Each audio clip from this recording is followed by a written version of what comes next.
Hello guys, welcome to Shweta classes YouTube channel and this is Shweta Tomar. कैसे हैं आप सब लोग?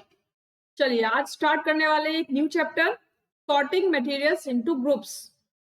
मतलब मटेरियल्स का मतलब है जो भी हम अपनी डेली लाइफ में चीजें यूज करते हैं, जिनको हम टच कर सकते हैं, देख सकते हैं, फील कर सकते हैं और यूज करते हैं, ऐसी सारी चीजें हमारे लिए क्या हो जाती हैं? मटेरियल। तो उन्हीं के बारे में हम आज पढ़ने वाले हैं कि ऑब्जेक्ट्स अराउंड अस, यानी ऑब्जेक्ट्स जो भी हमारे चारों तरफ होते हैं, हम किसी भी तरीके से उन चीजों का यूज करते हैं, उनको हम क्या बोलेंगे? सभी को हम मटेरियल बोलेंगे। ठीक है।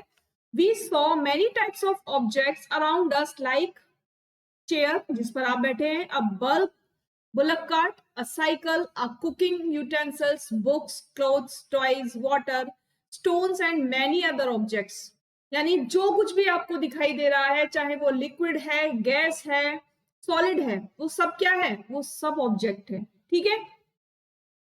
All these objects have different shapes, colour and uses. यानी जितने भी सारे ऑब्जेक्ट हमारे सामने हैं, उन सबकी अलग अलग शेप होगी, अलग अलग साइज होगा, अलग अलग कलर होगा और सबके यूजेस भी अलग अलग ही होंगे। किसी भी चीज को हम ऐसा नहीं हो सकता कि जैसे कपड़ा हम उसे पहनने के लिए भी यूज कर लें और पानी भरने के लिए भी यूज कर लें। क्या कपड़े में पानी भरकर रख सकते हो? नहीं रख सकते। उसी तरीके से प्लास्टिक का टम्बलर, आप टम्बलर को पानी रखने के लिए तो यूज कर सकते हो, क्या टम्बलर को पहनने के लिए यूज कर सकते हो? नहीं यूज कर सकते ना। उसी तरीके से जितनी टाइप के हमारे सामने ऑब्जेक्ट्स होते हैं, उन सभी ऑब्जेक्ट्स के शेप, साइज, कलर और यूजेस अलग अलग होते हैं। ठीक है। We can group the objects on the basis of shape, size, colour and design. यानी जितने ऑब्जेक्ट हैं इस धरती पर, इस अर्थ पर जितने भी ऑब्जेक्ट हैं, हम उनको किस किस बिहाफ पर, किस किस बेसिस पर अलग अलग ग्रुप में रख सकते हैं। हम उनकी शेप के बिहाफ पर उन्हें अलग अलग ग्रुप में रख सकते हैं, साइज, कलर और डिजाइन। जैसे अगर शेप की बात करें तो मेरे पास एक प्लास्टिक का ग्लास है, मेरे पास एक आयरन का ग्लास है, मेरे पास एक स्टील का भी है और एक कांच का भी है। अगर हम एक कबर्ड बनाएंगे और हम ये सोच के रखेंगे कि हमें ग्लासेस एक तरफ रखने हैं, प्लेट्स एक तरफ रखनी है, बाउल्स एक तरफ रखने हैं, तो हम क्या करेंगे? जितने भी टाइप के ग्लासेस है हमारे पास, हम उनको सबको एक कबर्ड में रखेंगे। बाउल्स किसी भी टाइप का है, छोटा है, बड़ा है, मेड ऑफ आयरन है, मेड ऑफ वुड है, तो हम क्या करेंगे? उसको अलग कबर्ड में रखेंगे। इसी तरीके से प्लेट्स को रख देंगे। फिर आता है साइज। अगर हम साइज के अकॉर्डिंग रखें तो हम क्या करेंगे? भाई ये बड़े बड़े ग्लास हैं, इनको अलग रखना, छोटे छोटे हैं इनको अलग रखना, ये बड़े बाउल है इनको अलग रखो और ये छोटे छोटे बाउल है इनको अलग रखो। तो हम साइज के बेसिस पर इनको ग्रुप कर सकते हैं, है ना, ग्रुपिंग कर सकते हैं। कलर के हिसाब से मार्केट में आप जाते हो, प्लास्टिक के बाउल्स देखते हो तो क्या होता है? रेड कलर के बाउल है। शॉप वाला आपसे बोलेगा ये बहुत सारे कलर में आपको मिल जाएंगे, रेड में, ग्रीन में, पिंक में, और वो सबके अलग अलग बल्क बना के रखता है कि रेड कलर के देखो मेरे पास इतने हैं, ब्लू कलर के इतने हैं, पिंक कलर के इतने हैं, अब आपको कितने चाहिए मुझे बता दो, है ना। तो कलर के हिसाब से भी हम क्या कर सकते हैं? ऑब्जेक्ट्स को अलग अलग ग्रुप में डिवाइड कर सकते हैं। फिर डिजाइन के हिसाब से भी हम किसी भी ऑब्जेक्ट को अलग अलग ग्रुप में रख सकते हैं। ठीक है। Suppose we were looking for object that are edible. ऐसे ऑब्जेक्ट्स जिनको हम खाते हैं, एडिबल मतलब खाने वाले। तो क्या क्या हो सकते हैं? कोई भी फ्रूट हो सकता है, कोई भी वेजिटेबल हो सकता है, कोई नमकीन हो सकती है, कोई बिस्किट हो सकता है, कुछ भी हो सकता है ना। जैसे यहाँ पर लिखा हुआ है एप्पल, ऑरेंजेस, ठीक है, पाइन एप्पल, ग्रेप्स। तो आप क्या करोगे? आप उनको कैसे अलग अलग करोगे? भाई एप्पल में जूस नहीं होता, हम आपसे ये बोले हैं कि जूसी फ्रूट्स को अलग कर दो और जो जूसी फ्रूट्स नहीं है उनको अलग कर दो। तो आप क्या करोगे? ऑरेंज और ग्रेप तो एक साथ रख दोगे और एप्पल, बनाना और पपाया को एक ग्रुप में रख दोगे, कर दोगे ना। अगर आपसे ये बोला जाए कि जो सीड वाले फ्रूट्स हैं उनको एक ग्रुप में कर दो और सीडलेस फ्रूट को अलग रख दो, तब आप क्या करोगे? उनको सीड और सीडलेस के ग्रुप में अलग अलग डिवाइड कर दोगे। तो समझ रहे हो बात को? नेक्स्ट देखो, all objects around us are made of one और मोर मटेरियल, यानी जितने भी ऑब्जेक्ट्स हैं वो कभी कभी ऐसा हो जाता है कि केवल एक मटेरियल से बने, और कभी कभी ऐसा होता है कि वो मोर देन वन मटेरियल से मिलकर बने हुए होते हैं। ठीक है, जैसे आप गोल्ड की रिंग पहनते हो तो वो प्योर गोल्ड की नहीं होती है, उसमें कुछ ना कुछ मिक्स होता है। ठीक है, या कपड़ा कोई हम पहनने के लिए यूज करते हैं तो वो प्योर कॉटन नहीं है, तो कुछ मिक्स है ना, अलग अलग चीजें उसमें मिक्स हैं। दीज मटेरियल्स में भी glass, metal, plastic, would, cotton, paper, mud और सॉइल, यानी ये जो मटेरियल्स हैं वो किस किस के बने हो सकते हैं, वो किसी भी चीज के बने हो सकते हैं, चाहे वो मेटल हो, चाहे वो ग्लास यानी कांच हो, चाहे वो प्लास्टिक हो, वुड हो, कॉटन हो, पेपर हो, मड हो। मड मतलब सॉइल यानी मिट्टी। What do we find from these tables? अब आगे पढ़ते हैं इसको। First we grouped object in many different ways, मतलब हम अलग अलग तरीके से अपने जो ऑब्जेक्ट है उनको ग्रुप करते हैं। We then found that object around us are made of different material, यानी जो हमारे चारों तरफ के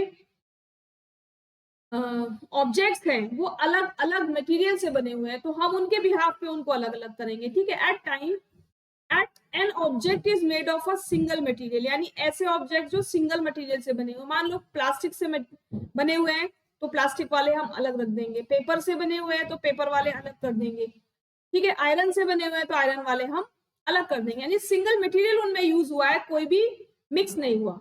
and objects could also be made of many material, और अब ऐसे ऑब्जेक्ट्स जो एक से ज्यादा मटेरियल से मिलकर बने हुए हैं, ठीक है, उनको अलग अलग ग्रुप कर देंगे। And then again one material could be used for making many different object, और एक ऑब्जेक्ट ऐसा जो बहुत सारे मटेरियल को मिलाकर एक तैयार किया गया है, तो हमने ऑब्जेक्ट्स को उनके मटेरियल के बिहाफ पर तीन कैटेगरीज में डिवाइड कर दिया।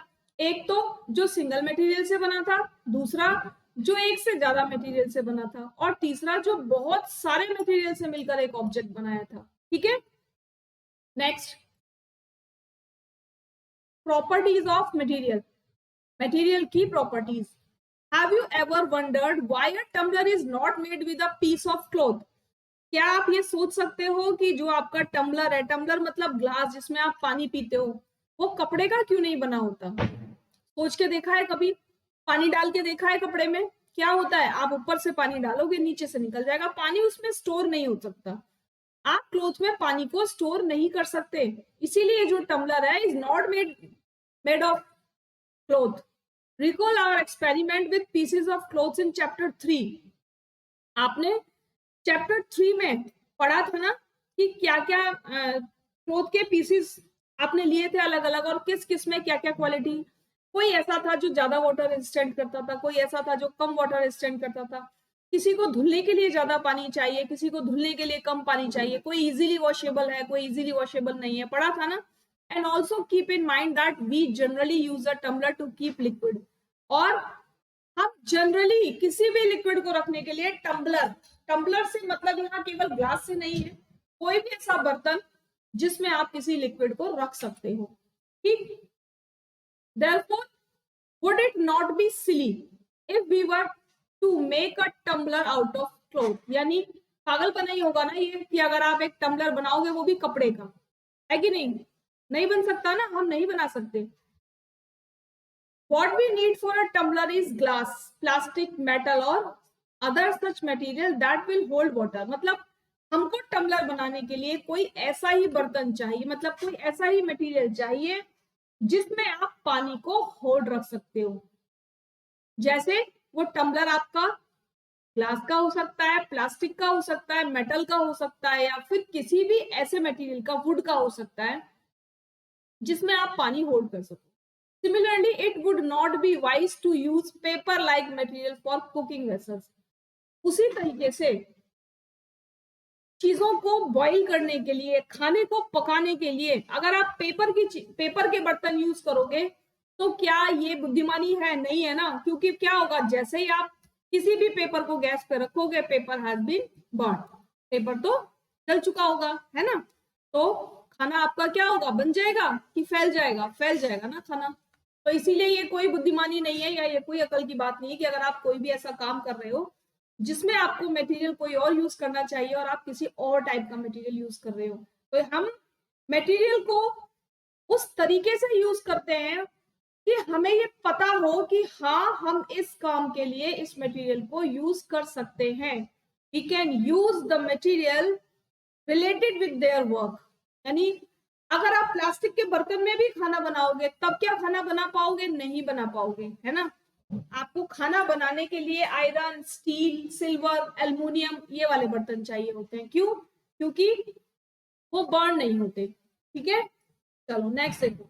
We choose a material to make an object depending on its property.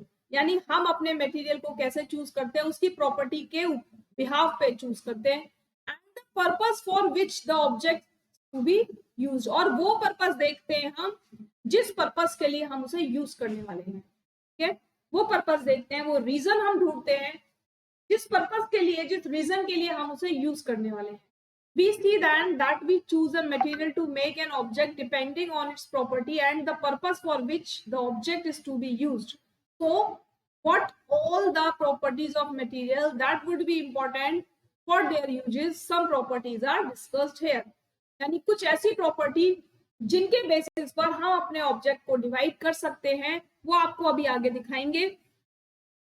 उम्मीद करती हूँ कि जितनी बात अभी तक मैंने आपको बताई ऑब्जेक्ट से रिलेटेड, मटेरियल से रिलेटेड, आपको समझ में आई होगी, है ना। डिस्कशन हमारा आपको समझ में आया होगा। ठीक है, चलिए आगे। अब अगर समझ में आया है तो फटाफट से सभी लाइक करेंगे, शेयर करेंगे और फटाफट सब्सक्राइब कर लेंगे। क्लास का टाइमिंग सबको पता है, 1:30 PM डेली एक क्लास अपलोड होती है 1:30 PM पर, जो रिकॉर्डेड क्लास होती है, लेकिन आपको डेली एक क्लास मिलती है। चैप्टर वाइज सिलेबस कंप्लीट किया जा रहा है। मैं एक चैप्टर को 2 या 3 पार्ट्स में एक्सप्लेनेशन विद एक्सप्लेनेशन कंप्लीट करती हूँ, जिसको देखकर, जिस एक्सप्लेनेशन को आप सुनकर अपने क्वेश्चन के आंसर्स को इजीली सॉल्व कर सकते हो। ठीक है, चलिए। अपीयरेंस क्या है? अपीयरेंस यानी जिस बिहाफ पर हम किसी भी मटेरियल को देखते हैं, वो क्या है? उसकी अपीयरेंस। कुछ चीजें ऐसी होती हैं जो बहुत चमकती हैं, कुछ चीजें ऐसी होती हैं जो लाइट पड़ने पर चमकती हैं, कुछ चीजें ऐसी होती हैं बिल्कुल रफ होती हैं, है ना। तो यही क्या है? ये उनका अपीयरेंस है कि वो कैसी दिखती हैं। Material usually look different from each other, would look very different from iron. यानी जो लकड़ी है वो आयरन से बिल्कुल डिफरेंट होती है। भाई आयरन को आप क्या करोगे? थोड़ा सा रब करोगे तो वो शाइनी हो जाएगा और चमकने लगेगा। क्या वुड को आप रब करने पर शाइनी बना सकते हो? नहीं बना सकते। तो would is in different look and iron is in different look. Iron appears different from copper और एल्युमिनियम, और आयरन कॉपर और एल्युमिनियम से डिफरेंट होता है। क्यों होता है? कि जो कॉपर है वो आयरन से ज्यादा शाइनी होता है और एल्युमिनियम भी आयरन से ज्यादा शाइनी होता है। यानी शाइनी आयरन है, लेकिन कॉपर और aluminium is more shiny than iron. ठीक है, at the same time there may be some similarities between iron, copper and aluminium that are not there in wood. लेकिन उसके बावजूद भी आयरन में, कॉपर में और एल्युमिनियम में कुछ सिमिलरिटीज होती हैं जो वुड में नहीं होती। जैसे जैसे उनका शाइनी होना, है ना, जैसे उनका चमकना, लाइट पड़ने पर इन चीजों का चमकना। लेकिन अगर आप वुड पे लाइट डालोगे तो क्या वो शाइन करेगी? नहीं करेगी ना। तो आयरन, कॉपर और एल्युमिनियम तो शाइन करेंगे। क्यों? क्योंकि उनकी अपीयरेंस है शाइनी, लेकिन वुड की नहीं है। तो आप वुड पर कितनी भी लाइट डालोगे वो शाइन और ग्लो तो नहीं करेगा। तो आयरन, कॉपर, एल्युमिनियम डिफरेंट है, लेकिन कुछ हद तक कुछ सिमिलैरिटीज तीनों में है जो वुड के साथ मैच नहीं करती। यहाँ देखो मैंने बनाए हुए कुछ मेटल्स, पिक्चर लगाई है। प्लास्टिक है, फैब्रिक है, वुड है और मेटल है। तो मेटल सबसे ज्यादा शाइनी है। फैब्रिक फैब्रिक भी डिपेंड करता है, अलग अलग टाइप का फैब्रिक, जो हम चैप्टर 3 में ऑलरेडी डिस्कस कर चुके हैं कि फैब्रिक एक्राइलिक हो गया, नायलॉन हो गया, ये शाइनी फैब्रिक होते हैं। और कॉटन हो गया, ये क्या होता है? जो शाइनी नहीं होता। इसी तरीके से प्लास्टिक्स और वुड, है ना। तो प्लास्टिक शाइनी है इन कंपैरिजन टू वुड, लेकिन वुड शाइनी नहीं है। वुड को कैसे शाइनी बनाया जाता है? कलर करके शाइनी बनाया जाता है। यानी उसकी सरफेस पर अगर आप कोई कलर कर देते हो तब तो वो शाइनी बन जाएगा, अदरवाइज जो उसका नेचुरल लुक है it is not glowing. Next देखो, collect small pieces of different material, यानी अलग अलग मटेरियल के छोटे छोटे पीस इकट्ठे करो, जैसे paper, cardboard, would, copper, copper wire, aluminium sheet and chalk. Do any of these appear shiny? और अब आप ये बताओ कि क्या इनमें से कोई चीज शाइनी है? तो क्या क्या चमकेगा? देखो, कॉपर वायर चमकेगा, एल्युमिनियम शीट चमकेगी, बाकी चीजें नहीं चमकेगी, है ना। बाकी चीजें शाइनी नहीं है। अगर आप उस पर टॉर्च की लाइट डालोगे तो वो नहीं शाइन करेंगी, नहीं ग्लो करेंगी। Do any of these appear shiny? Separate the shiny material into a group. अब क्या करो, इस शाइनी मटेरियल को एक ग्रुप में कर लो और जो शाइनी नहीं है उनको एक अलग ग्रुप में कर लो। Some of these materials appear shiny, include these objects also in the group of shiny material. यानी जो मटेरियल चमक रहा है उसको आप एक ग्रुप बना दो शाइनी मटेरियल, ठीक है। तो material that have such lustre are usually metals. ऐसे मटेरियल जिनमें लस्टर होता है, लस्टर मतलब जिनमें चमक होती है, जिनमें जो ग्लो करती हैं, है ना, उनको हम क्या कहते हैं? उनको हम यूजुअली मेटल कहते हैं। समझे आप वर्ड? कि ऐसा कोई भी ऑब्जेक्ट, ऐसा कोई भी मटेरियल जो लस्टर है, जो चमकीला है, उसको हम क्या बोलेंगे? उसको हम क्या बोलेंगे? उसको हम मेटल बोलेंगे, है ना। Iron, copper, aluminium and gold are example of metal.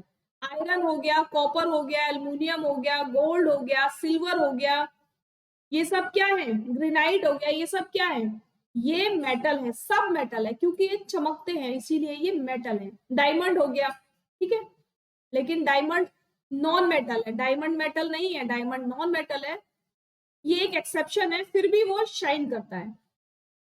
Some metals often lose their shine and appear dull because of the action of air and moisture on them। यानी कुछ मेटल ऐसे होते हैं जो शाइनी तो होते हैं, लेकिन कुछ टाइम बाद उनकी जो शाइन होती है वो डल हो जाती है। क्यों हो जाती है? जब आप उनको एयर के कांटेक्ट में रखते हो, जब आप उनको एयर के कांटेक्ट में रखते हो तो एयर में मॉइस्चर होता है ना, यानी हल्का हल्का सा पानी होता है एयर में। तो जो एयर का मॉइस्चर है उस मेटल के साथ रिएक्ट करता है, जिसकी वजह से उस मेटल का कलर डाउन हो जाता है या कलर डल हो जाता है, और जो उसकी शाइन है वो भी डल हो जाती है। जैसे आयरन, आयरन को आप बहुत टाइम तक हवा में खुला छोड़ दो तो कुछ दिन के बाद आप क्या देखोगे? वो ब्राउन ब्राउन रस्ट उस पर जमा हो जाएगी। रस्ट मतलब जंग लग जाएगी आयरन पर। इसी तरीके से कॉपर, जब आप कॉपर के बर्तन में डेली पानी भर के रखोगे तो कुछ टाइम के बाद आप देखोगे कि कॉपर की जो ऊपर वाली सरफेस है वो ग्रीन ग्रीन हो जाएगी, यानी जो कॉपर है वो एयर और वाटर के कांटेक्ट में आकर कॉपर सल्फेट बना लेगा, ठीक है। नेक्स्ट आ गया, we therefore notice the lustre only on their freshly cut surface. यानी हम लस्टर कब देख सकते हैं, हम चमक कब देख सकते हैं? केवल तब देख सकते हैं किसी भी मटेरियल में जब हम उसको फ्रेशली कट करें, तभी की तभी अगर हमने कट किया हो। आपके पास आयरन अगर बहुत टाइम से रखा हो तो वो आपको ब्लैक ब्लैक दिखाई देगा। सबके घर में चाकू होता है आयरन का, आपके घर में भी होगा। जब आप उसको यूज करते करते काफी दिन हो जाते हैं तो वो कैसा दिखने लगता है? ब्लैक। लेकिन जब उसको शार्प कराया जाता है ना, शार्प जब उसको करा दिया जाता है तो शार्प कराने के बाद जहां से आप उसको शार्प कराते हैं वो सरफेस कैसी नजर आती है? वो सरफेस आपको लस्ट्रस नजर आती है, वो शाइनी नजर आती है, ग्लोइंग नजर आती है ना। तो हम किसी भी मेटल का लस्टर कब देख सकते हैं? जब हमने उसको तभी की तभी कट किया हो, फ्रेशली कट किया हो। क्लियर? नेक्स्ट अब आता है हार्डनेस। हार्डनेस मतलब कुछ ऑब्जेक्ट्स आपने देखे होंगे कि बहुत सॉफ्ट होते हैं, यानी आप उसको टच करोगे और वो प्रेस हो जाएंगे, है ना। और कुछ ऑब्जेक्ट्स ऐसे होते हैं जिनको हम कितना भी प्रेस करें लेकिन वो अपनी शेप चेंज नहीं करते, है ना। तो हार्डनेस के बेसिस पे भी हम मटेरियल्स को अलग अलग ग्रुप में रख सकते हैं। When we press different material with our hands, some of them may be hard to compress while other can be easily compressed। जैसे आपकी मम्मी जब रोटी बनाने के लिए डो बनाती हैं, फ्लोर का डो बनाती हैं और एक बॉल बना लेती है ना, बॉल को आप थोड़ा सा प्रेस करोगे तो क्या हो जाएगा, वो कंप्रेस्ड हो जाएगी, वो दब जाएगी और अपनी शेप चेंज कर लेगी। उसी तरीके से प्लास्टिक की बॉटल, जब प्लास्टिक की बोतल को आप थोड़ा सा प्रेस करोगे तो क्या हो जाएगा, वो भी कंप्रेस्ड हो जाएगी। यानी अगर पानी भरा हुआ है ना उसमें ऊपर तक, तो वो पानी निकल के बाहर आ जाएगा। क्यों आ जाएगा, क्योंकि वो कंप्रेस्ड हो गई, वो दब गई, उसने अपनी शेप चेंज कर ली, इसीलिए। ठीक है, कुछ मटेरियल ऐसे होते हैं जिसको आप क्या कर सकते हो, स्ट्रेच कर सकते हो, स्ट्रेच खींच सकते हो, है ना, जैसे elastic. We can easily scratch some material while some can not be scratched so easily. कुछ मटेरियल ऐसे होते हैं जिनको आप खुरच भी सकते हो, इजीली खुरच लेते हो, लेकिन कुछ मटेरियल को आप नहीं खुरच सकते। ठीक, material which can be compressed और scratched easily are called soft. ऐसे मटेरियल जिनको आप स्क्रैच कर सकते हो और दबा सकते हो आसानी से, उनको आप क्या बोलोगे, उनको आप बोलोगे सॉफ्ट मटेरियल। लेकिन जिनको आप ना तो स्क्रैच कर सकते हो और ना ही इजीली कंप्रेस कर सकते हो, ऐसे मटेरियल को आप क्या बोलोगे, हार्ड मटेरियल। क्या बोलोगे, हार्ड मटेरियल। एग्जांपल क्या हो सकता है, एग्जांपल आपका हो सकता है कॉटन और स्पंज, तो सॉफ्ट हो गया। आप उसको कंप्रेस भी कर सकते हो और खुरच भी सकते हो अपने नेल्स से, थोड़ा थोड़ा हटा भी सकते हो, थोड़ा थोड़ा। जैसे कॉटन को एक बंडल लाते हो तो थोड़ा थोड़ा स्क्रैच कर लेते हो ना उसमें से, इसी तरीके से स्पंज बड़ा लाते हैं और हम क्या करते हैं, जितना हमें यूज करना है उतना हम यूज करने के लिए कट कर लेते हैं इजीली। इस soft while iron is hard. Iron क्या है, हार्ड। क्या आयरन को आप अपने हाथ से कट कर सकते हो, नहीं कर सकते। क्या आयरन को आप इजीली कंप्रेस कर सकते हो, नहीं कर सकते। आयरन को कंप्रेस करने के लिए पहले उसको बहुत ज्यादा हीट करना पड़ता है और तब उसमें हैमर से प्रेस करके उसकी शेप को चेंज किया जाता है। ठीक है, इन appearance materials can have different properties. अब अपीयरेंस के बेसिस पर मटेरियल की जो प्रॉपर्टीज होती है वो बिल्कुल अलग अलग होती है। जैसे लस्ट्रस हो गया, हार्डनेस हो गई, कुछ रफ हो गए, कुछ स्मूथ हो गए। तो इतने तरीके के मटेरियल हो गए आपके सामने। कौन कौन से, एक तो जो लस्ट्रस हैं, एक जो हार्डनेस शो करते हैं, एक जो सॉफ्टनेस शो करते हैं, और रफ और स्मूथ। ठीक है, यानी जो लस्ट्रस और हार्डनेस शो करेंगे वो रफ भी हो सकते हैं और स्मूथ भी हो सकते हैं। ऐसा जरूरी नहीं है कि अगर हार्ड है तो वो लस्ट्रस नहीं होंगे, या हार्ड है तो वो रफ नहीं होंगे या स्मूथ नहीं होंगे। तो जो भी आपका मटेरियल है वो लस्ट्रस और हार्ड है, उसके बावजूद वो रफ भी हो सकता है और स्मूथ भी हो सकता है। भाई गोल्ड की रिंग आप पहनते हो, लस्ट्रस भी होती है, हार्ड भी होती है, लेकिन कैसी होती है, स्मूथ होती है, रफ सरफेस तो नहीं होती, है ना। Can you think of other properties that describe the appearance of material. क्या आप और किसी प्रॉपर्टी के बारे में सोच सकते हो अपीयरेंस को लेकर मटेरियल की, बताएंगे मुझे सभी लोग एक बार। क्या सोच सकते हो, अगर सोच सकते हो तो सभी लोग कमेंट करेंगे। जिसने भी ये वीडियो देखा है, अगर अच्छा लगा है तो मुझे कमेंट करके बताएंगे कि आज का सेशन आपको कैसा लगा, मटेरियल के बारे में जो इन्फॉर्मेशन मैंने आपको दी वो कैसी लगी, कहाँ पर डाउट है, अगर नहीं है तो वो भी लिखकर भेजेंगे। अगर कहीं डाउट है तो भी मुझे लिखकर बताएंगे कि हाँ यहाँ आपको डाउट है या किसी टॉपिक में आपको कुछ समझ में नहीं आया। ठीक है, तो आप लोग मुझे एक बार कमेंट जरूर करेंगे। चलिए, अगर वीडियो पसंद आया है तो लाइक करेंगे, शेयर करेंगे, और आज फर्स्ट टाइम देखने वाले सभी सब्सक्राइब करेंगे, क्योंकि हम इसी तरीके से चैप्टर वाइज धीरे धीरे चैप्टर्स को पार्ट में डिवाइड कर एक्सप्लेनेशन करते हुए चलेंगे, जिससे आप लोगों का जो चैप्टर हो वो आपके लिए इजी बन जाए और आप बहुत इजीली उनके सॉल्यूशंस को फाइंड आउट कर सको। ठीक है, चलो कल फिर मिलते हैं एक इसी के नए पार्ट के साथ। यानी आज पार्ट 1 और कल पार्ट 2 करेंगे इसका। ठीक है, और कल हम इस चैप्टर को फिनिश कर देंगे। तो आज की वीडियो जब भी आप देखो, क्या करना है आपको, एक बार कमेंट करना है। वीडियो अगर आपको पसंद आ रही है तो अपने दोस्तों को ज्यादा से ज्यादा शेयर करना है, और लाइक करे बगैर कोई नहीं जाएगा। चलिए कल फिर मिलते हैं। Thank you, tata, bye bye.